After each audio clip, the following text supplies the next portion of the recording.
የደቡብ ኢትዮጵያ ክልል ጤና ቢሮ የክልሉን የማህበረሰቡን ጤና ለማሻሻል በተለያዩ ጊዜያት በርካታ ስራዎችን እያከናወነ ይገኛል።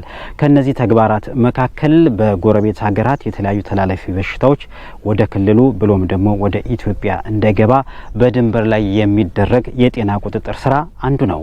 እንግዲህ አሁን የምገኘው በደቡብ ኦሞ ዳሰነች ወረዳ በኬንያና በኢትዮጵያ ድንበር መካከል ነው። እንግዲህ እንደሚታወቀው በክልሉ በቅርቡ ተከስቶ የነበረው የማልበርግ ወረርሽኝን በማህበረሰቡ ላይ ከፍተኛ የሆነ ጉዳት ሲያደርስ ለመከላከል ካስቻሉ ስራዎች መካከል የድንበር ላይ የቁጥጥር ስራዎች አንዱ ነው።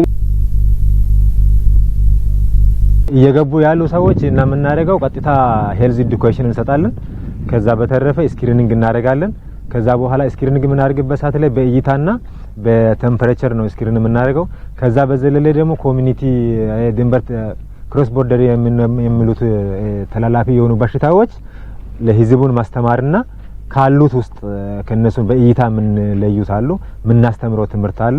ከሱ ነው እየሰራን እስከዛሬ ስክሪኒንግ ላይና ሄልዝ ኤዱኬሽን ላይ ነው የቆየነው። አንድ ሰው ምርመራ ካደረገን በኋላ ያ ሰው ማርበርገር ጋር ተያይዞ ተጠርጣሪም ሊሆን ስለሚችል እና የተጠቀምነው ማቴሪያሎችን አወጋገድ ጋር ተያይዞ ወደ ካሳፒ ሄልዝ ሴንተር ሊንክ እንደተደረገው ነው የተደረገው። ከዛ በኋላ ግን ምናረው ከዚህ በፊት የነበረውን ትሬንድ አቁመን ወደ ቴምፐሬቸር ሃይ የሆነ ቴምፐሬቸር ካለ እዚህ ጋር ስክሪን አድርገን ወደ ጤና ጣቢያ ሊንክ ማድረግበት ነው። በደቡብ ኢትዮጵያ በቅርቡ ተከስቶ በነበረው የማልበርግ በሽታ በቅንጅት በተሰራ ስራ ቫይረሱን በአጭር ጊዜ ለመቆጣጠር ተችሏል ማለት ነው። ይህ ቫይረስ ግን በአጭር ጊዜ ከተቆጣጠረ በኋላ አሁንም ድረስ የተለያዩ ተላላፊ በሽታዎች ከድንበር ወደ ኢትዮጵያ ብሎም ወደ ክልሉ እንዳይገባ ይህ የጤና የቁጥጥር ስራ ቀጥሎ ይገኛል። ማርበርግን ጊዜ ኮሚኒቲን ማስተማርና ሲወጡ ሲገቡም ሁሉንም ስክሪን ማድረግና አልፈን ደግሞ ሌላ ካውንትሪ ላይም ሄልዝ ኤዱኬሽን መስጠት ይችላል።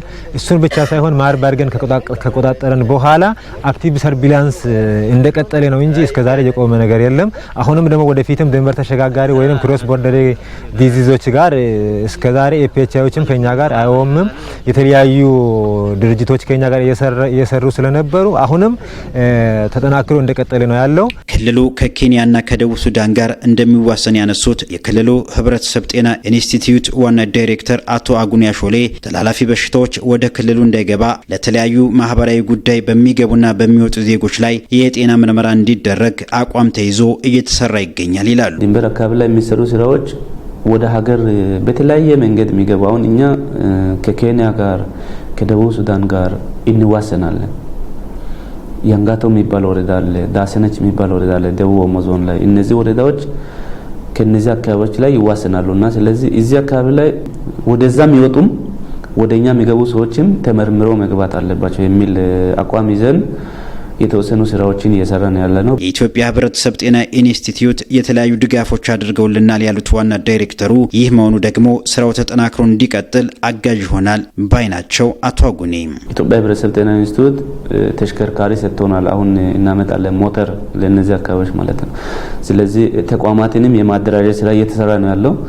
ባለሙያ ሰልጥኗል። ስለዚህ ቁጭ ብሎ ምንድነው የሚገባውን ሰው የሚወጣውን ሰው እየመረመረ ያስወጣል የመረመሪያ ያስገባል ማለት ነው። ለምን በሽተኛ የሆነ ሰው ወደ ሀገር ይዞ የሚገባ ከሆነ እዛ ጋር ያለው በሽታ ወደኛ እንዳይገባ ይከላከላል። እኛ ጋር ያለውም ወደ ሌላ ሀገር እንዳይወጣ ይከላከላል። ይህ በአጎራባች ሀገራት ድንበር ላይ ተላላፊ በሽታዎች ወደ ክልሉ ብሎም ወደ ሀገር እንዳይገባ የሚደረግ የጤና ቁጥጥር ስርዓት ወደፊትም ተጠናክሮ እንዲቀጥል በሌሎች አጋር ድርጅቶች ጭምር ሊደገፍ ይገባል። ለደቡብ ሬዲዮና ቴሌቪዥን ድርጅት ለተጠናከረው ዘገባ ሀብታሙ እንግዳው ነኝ ከጂንካ።